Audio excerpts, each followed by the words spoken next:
Hi everyone, I'm Tomoe Sakai. Today I'd like to talk about Mission Impossible 7, a 2023 American action spy film directed by Christopher McQuarrie, written by McQuarrie and Eric Jenderson.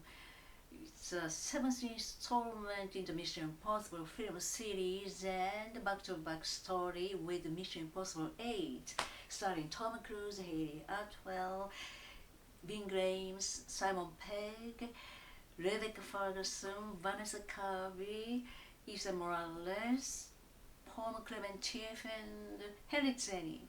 Box office sees $541.3 million, big hit, and it's still increasing. You know, the story is pretty good, really interesting. Not only amazing action scenes, story is great. Let's see the story. The next generation Russian submarine Sevastopol hires an advanced AI for testing a new navigation system that uses dead reckoning. And you know what? The AI tricks the crew into firing a torpedo by showing an illusional enemy, and turns the torpedo back on the submarine, sinking it and killing all the crew. Naughty boy. This is the rogue AI. Meanwhile, IMF agent Ethan Hunt travels to the Saudi Arabian desert to retrieve half of a cruciform key from his friend and ally Ilsa Fast. Ilsa is now wanted because of the key she keeps, and Ethan retrieves it from her.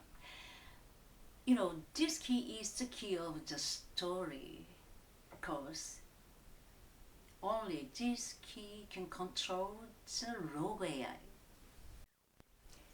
Returning to the US, Ethan infiltrates a meeting of leaders of the US intelligence community in Washington, D.C., including CIA Director Eugene Kittredge. They discuss the rogue AI, Entity. Naughty boy's name is Entity, discussing how it has achieved sentience and infiltrated major defense, military systems, intelligence, and financial networks of the world. Now, world powers compete to obtain the key for the entity to protect their national security and use it to control the entity. But Ethan believes the entity poses a great threat to humanity, so he decides to destroy it. Ethan and his teammates Benji and Luther travels to Abu Dhabi International Airport to intercept the holder of the other half key. Ethan has to avoid US agents who are chasing him, as well as Gabriel, who is an entity liaison terrorist and Ethan's longtime enemy. Meanwhile, the other half key is stolen by a professional thief, Grace. Ethan chases and tries to capture her, but fails, and he chases her to Rome, and again she escapes. Grace is a really capable, skillful thief.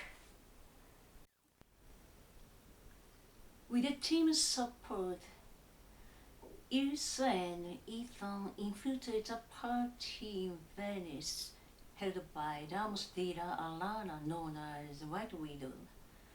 They want to get to know who hired Grace, the thief, and what is the purpose of the key. Grace is also in the party and comes across Gabriel. He reveals The entity has infiltrated Polly and decided either Ilsa or Grace will die.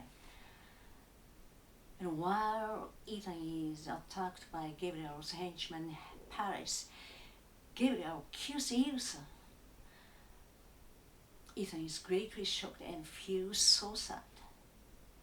Luther warns him not to kill Gabriel for his revenge, as only Gabriel knows how to use the key to control the entity. From here, I won't tell you anymore. I think you should watch it yourself. There's a pack of amazing action scenes, one after another.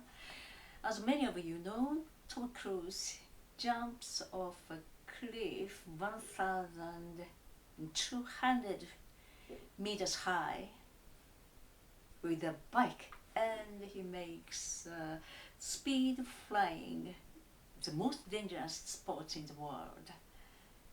And finally, Ethan Hunt fights with villain on the roof of Orange Express.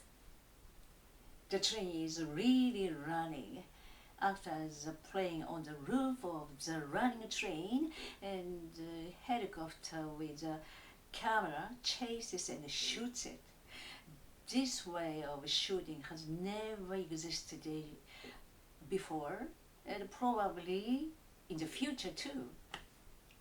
So this is the first one and the last one. You can't miss it. You must hurry to see. That's all for today. Thank you for listening, and see you next time.